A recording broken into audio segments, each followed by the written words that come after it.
Tahu nggak sih, banyak banget perusahaan luar itu pengen masuk ke Indonesia dan ngebuat e-commerce loh. Kira-kira apa alasannya? Langsung ya kita bahas di studi kasus episode kali ini. Seperti yang kita tahu bahwa e-commerce itu merupakan ladang yang lagi hangat-hangatnya di Indonesia, di mana banyak produk itu dijual secara online. Ada beberapa platform e-commerce raksasa yang sudah ada di Indonesia, yang sudah bisa dikatakan menguasai pasar di Indonesia juga. Bidang e-commerce ini bisa dibilang menjadi sorotan masyarakat dan juga pemerintah ya, karena bukan cuma menjual produk, tapi juga membantu mengembangkan UMKM yang ada di Indonesia juga. Sehingga perkembangannya itu tidak berfokus kepada e-commerce-nya aja, tapi juga kepada UMKM yang ada di Indonesia. Jumlah e-commerce di Indonesia itu dapat dikatakan lumayan banyak, meskipun udah banyak juga yang gugur. Tapi secara jumlah masih dapat dikatakan lumayan banyak dan masih berdarah-darah juga. Tapi ternyata banyak perusahaan-perusahaan luar maupun dalam negeri yang punya ketertarikan untuk masuk ke bidang e-commerce ini. Nah, di episode studi kasus kali ini, gue pengen membahas tentang beberapa alasan atau faktor yang menyebabkan banyak perusahaan dalam maupun luar negeri ingin masuk ke e-commerce, terutama e-commerce di Indonesia. Kira-kira apa aja alasannya? Langsung kita bahas. Yang pertama dan juga menjadi alasan utama adalah karena pangsa pasar yang besar di Indonesia. Pangsa pasar yang besar ini dapat dilihat dari pertumbuhan jumlah transaksi dan besaran nominal yang semakin meningkat tiap tahunnya. Bahkan di tahun yang terakhir, di tahun 2022, menurut Asosiasi E-commerce Indonesia, jumlah transaksi e-commerce di Indonesia mencapai 476 triliun rupiah. Ini jumlah yang bisa dibilang sangat fantastis. Melihat bidang e-commerce ini adalah bidang yang tergolong baru di Indonesia. Dan diprediksi besaran transaksi dan nominalnya itu akan terus meningkat setiap tahunnya. Tentunya besaran potensi inilah yang tidak bisa dilewatkan oleh perusahaan-perusahaan yang ada di Indonesia maupun di luar negeri.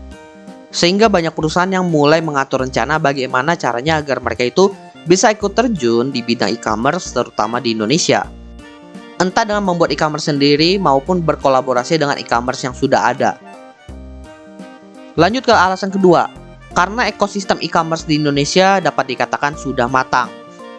Kalau kita bicara terkait ekosistem e-commerce di Indonesia, itu udah mencakup dari sisi e-commerce-nya itu sendiri, kemudian third party itu bisa berupa kurir atau logistik.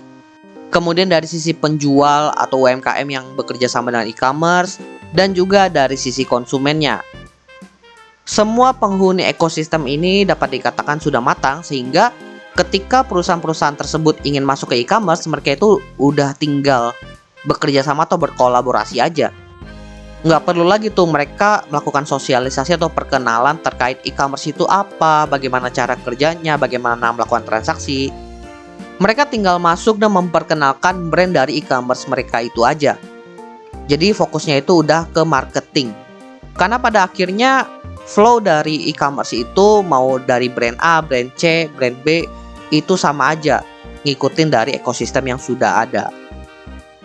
Kemudian alasan yang ketiga mengapa bidang e-commerce ini menarik untuk perusahaan-perusahaan lain adalah karena menghasilkan data.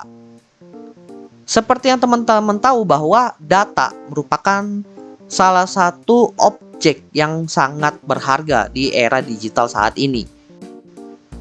Data itu kalau dapat dikelola dengan baik dapat menghasilkan sebuah impact yang sangat besar kepada siapapun yang memegang data tersebut. Agar mereka itu bisa mengolah data tersebut dan memberikan impact kepada perusahaan mereka, tentunya mereka itu harus punya sumber datanya terlebih dahulu. Dan bidang e-commerce ini adalah salah satu bidang yang menghasilkan data dalam jumlah yang besar. Bahkan dari bentuk datanya itu juga beragam. Dari data-data yang diperoleh oleh perusahaan ini di bidang e-commerce dapat diolah untuk bisa melakukan ekspansi perusahaan tersebut. Entah ekspansi dari sisi produk, dari sisi pelayanan, bahkan bisa juga ekspansi ke bidang bisnis lain. Jadi bisa dibilang dengan kehadiran data yang sudah diolah dan dimanfaatkan ini, membuat perusahaan itu jauh lebih percaya diri dalam melakukan atau mengambil langkah ekspansi atau perubahan dalam perusahaannya. Makanya jangan heran ketika kalian itu lagi buka-buka e-commerce, tiba-tiba ada tawaran kartu kredit. Pas kalian cek, e-commerce-nya bikin kartu kredit.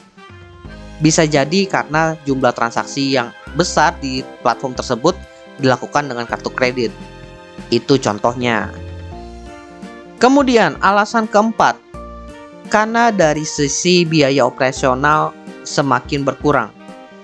Jadi bisa dibilang dengan membuat e-commerce itu menjadi salah satu metode yang dimiliki oleh perusahaan untuk mengurangi biaya operasional. Terlebih untuk perusahaan-perusahaan yang selama ini buka toko offline. Biaya operasional yang biasanya dikurangi oleh perusahaan itu kalau seandainya buka toko offline adalah satu, biaya sewa toko kalau memang perusahaan tersebut menyewa lahan. Kemudian biaya maintenance toko, lalu biaya logistik pengiriman barang dari gudang ke toko, dan juga biaya gaji karyawan. Dengan mengurangi biaya-biaya operasional ini, harapannya dari perusahaan tersebut, mereka bisa mendapatkan pendapatan yang jauh lebih banyak atau untung yang jauh lebih banyak ketimbang mereka itu mengeluarkan biaya operasional di toko offline tersebut.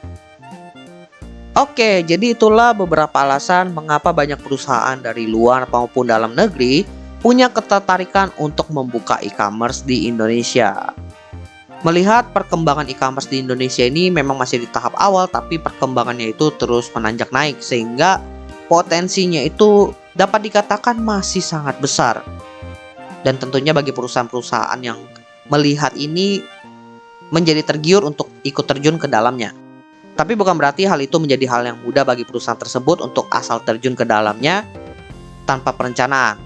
Di balik semua ini, mereka perlu menerapkan strategi yang tepat agar bisa setidaknya mengambil pangsa pasar yang sudah dikuasai oleh pemain lama di Indonesia. Tapi sekali lagi, hal itu bukanlah hal yang mustahil ya. Siapapun bisa melakukannya. By the way teman-teman, jangan lupa follow Instagram dan juga akun TikTok Opsiana Podcast di @opsianamedia. Karena di sana akan ada konten-konten menarik dan juga yang bermanfaat buat teman-teman semuanya. Dan juga kalian akan mendapatkan update dari Opsiana Podcast kalau nantinya ada episode terbaru yang rilis. So, jangan sampai teman-teman ketinggalan sama update-nya. Dan terakhir, jangan lupa juga untuk follow atau subscribe Opsiana Podcast di platform kesayangan teman-teman. Dan nantikan konten-konten menarik dari Opsiana Podcast nantinya di sana. Oke, gua rasa itu aja. Thank you buat teman-teman yang sudah mendengarkan. See you next time di episode Opsiana Podcast lainnya.